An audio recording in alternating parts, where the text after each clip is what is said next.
Seems like everyone is playing Animal Crossing except me.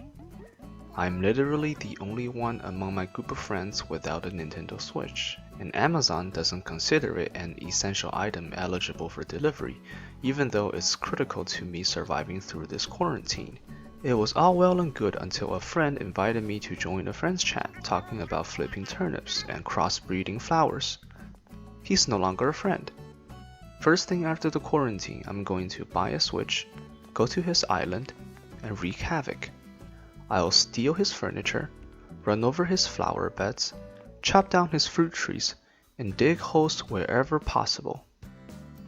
Then we can be friends again. So this is it, we're actually doing this. This is officially the very first episode of the PTE-A Crash Course. I feel excited. Are you excited? No? Just me? Okay. I've put a lot of thought into the structure of this course, probably 3 weeks too much, because it's important.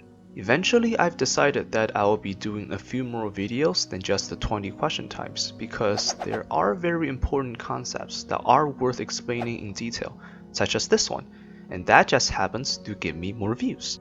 Answer short question included, even though that video will probably be no more than 30 seconds long. Here, watch this. You will be asked a question, and you answer it. That took way less than 30 seconds. I stand corrected. That also prevents the videos from becoming too long, which can be a huge turnoff, so I like to keep my episodes to a bite-sized length. So, apart from the 20 question types, there will be some videos dedicated to the scoring mechanics and overall strategies. Anything else that is specific to each question type will be covered in the respective videos. I will put a heavy emphasis on the different philosophies and options you may have when approaching a question, like a versus between classes offered by tutoring agencies and other quote-unquote rogue strategies. Short answer is both methods can work and they can be tailored for each individual student depending on the target score, personal strengths and weaknesses, and to a large extent how lazy they are. Last video we briefly went on and talked about how PTE Academic differs from IELTS. And one of the biggest differences was the fact that PTE tends to give a higher score. I had put a lot of ifs on that statement because the internet never forgets, and I don't want that to come back and haunt me years later. It's generally true, but what I didn't talk much about is the fact that PTE can be intense. Let me explain. It's not really fair to compare the raw scores of these two tests, but it gives an intuitive understanding of how much stuff you have to do. For IELTS reading, it's about 40 points in an hour, while for PTE, it's somewhere around 60 points in total, distributed among multiple choices, filling the blanks, and reordering paragraphs. But this section lasts between 32 and 41 minutes. That basically means you have to go through a lot more stuff very quickly. And remember, you get one passage for each question, so for those 60-ish points, there are somewhere between 15 and 20 passages.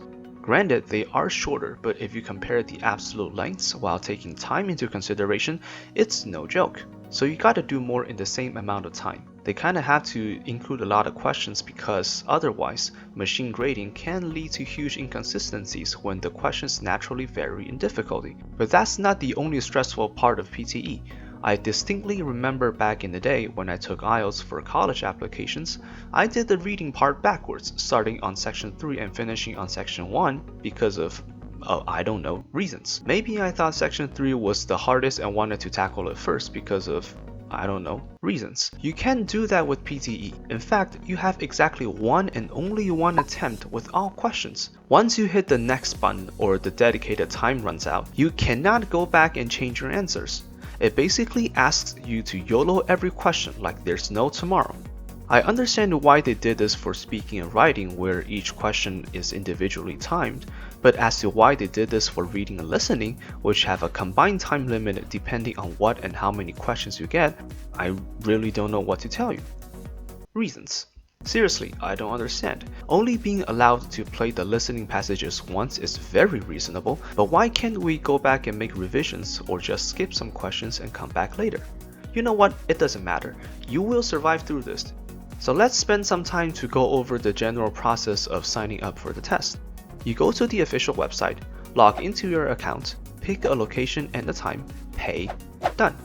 The only things you will need during this stage are your passport number and online payment details.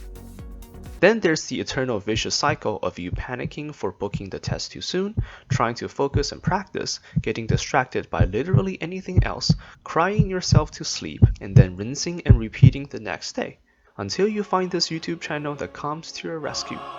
Like, subscribe, hit the bell, and share? Too soon? Too much to ask? Please?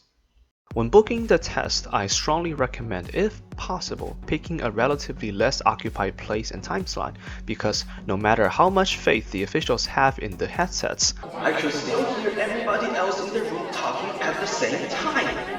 It's really not ideal when your neighbors are crying for their lives while you just happen to be listening to the audio. Even though they say the examiner will warn whomever that talks loudly, it's not a chance I'm willing to take unless I absolutely need the score, like tomorrow. Then you somehow live till the judgment day, zombie your way to the test center, have a hideous picture taken by a crappy camera. Oh right, remember the passport you used to book the test? Bring that one along, and that's the only thing you need at the moment. All of your personal belongings will be stored in a locker. You can't use your own pens and paper during the test, so don't bother bringing any. The test center will provide you with tools to take notes and whatnot, but laminated sheets and markers?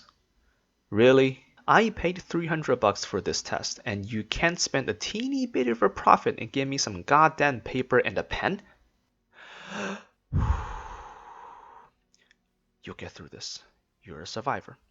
Then you'll end up in front of a computer with quote-unquote noise-canceling headsets. You type in your test information and it officially begins. The test generally lasts a bit less than 3 hours, and then you'll be asked to leave the test room while leaving your soul behind. A few days later, you will receive an email telling you about the report card, and usually by then you will realize you didn't do half bad. That's usually the case unless something catastrophically went wrong. The panic students go through is not uncalled for, but generally it is blown way out of proportions. To quote a former student / a friend of a friend, she felt like her speaking was shit, and then she got a 90. 90 is not a decent score, it is the highest score you can get for any section. So just like her, if you feel like you flunked the test because it was so stressful and difficult, it's probably not as bad as you thought, and you'll probably be fine. Just don't hold it against me if it weren't. During those 3 hours of the worst pain you'll ever experience in your entire life, you will go through all of the 20 question types in a fixed order, but exactly how many of each type there will be varies every time. Oftentimes you'll hear that these 20 question types are not all equal in terms of importance, and that's very true. From day one, you will be told that some questions are just more worthy of your time and energy, and some can be entirely ignored during preparation. In fact, some questions are deemed so useless many agencies don't even talk about them much. While I do agree that when strategizing for the test, more attention should be put on certain questions over others, I don't believe any of them can just be utterly ignored. It's not too uncommon that a student can miss the goal by one single point, and by then you'll be kicking yourself for not going through the quote-unquote trivial questions at all, which can definitely make a huge difference in that case. It's not like they're less important because they're worth nothing, so the message from me, especially to those going after 79s, is treat these questions more seriously. Except for answer short question. The topics of these questions are very similar to IELTS. You can't expect anything from STEM courses to the social sciences. Because there are more passages and questions in general, the variety of subjects you'll run into can be a bit overwhelming. But the good news is that since the passages are a lot shorter, there's much less depth in those discussions. Combining with everything we talked about in this and the previous video, we can safely say that PTE Academic tends to be a lot more stressful than other tests of the same caliber. But it's a good thing that the main focus is on finishing things in time and not making too many mistakes. This is very significant for speaking and writing, the two sections which non-native speakers tend to struggle the most with IELTS. Plus the fact that the difficulties with reading and listening can be mitigated through practice and other strategies, getting 479s with PTE is hands down much much easier than getting 4.8s with IELTS. And this is probably the initial reason why PTE was so hyped in Australia. The independent skilled immigration is based on merit, and getting 4.8s in IELTS or something equivalent can add a whopping 20 points to one's profile. Now that immigration is becoming more difficult than before, not simply because of COVID-19, it comes to the point that college graduates without those 20 points don't even have a chance when waiting in the queue. The discrepancies in terms of difficulty between IELTS and PTE are less staggering if a student is going for a lower score, and that's generally where students can actually do better with IELTS because they are more used to the format. But the simple fact is that it is almost impossible for most non-native speakers to get 4.8s in IELTS, let alone an average 9, without undergoing intensive training for at least months and having exceptional luck and performance. Hell, I don't think I can guarantee 4 9s myself. This is definitely not the case for PTE. I have taught quite a few students who got an average 86 and many more who are very close.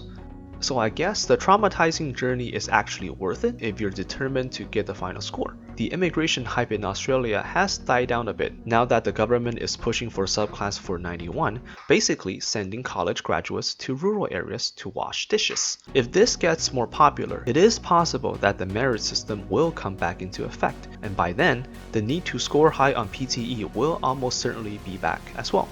Again, just speculating here, don't hold it against me if it weren't. Meanwhile, the test is still good for college applications and other stuffs, so there is an incentive to subscribe to my channel, turn on notifications, hit the like button. You know the drill. Starting from the next episode, we will discuss the very first section of the test, speaking and writing. As to why these two parts are put together, I really don't know. Reasons.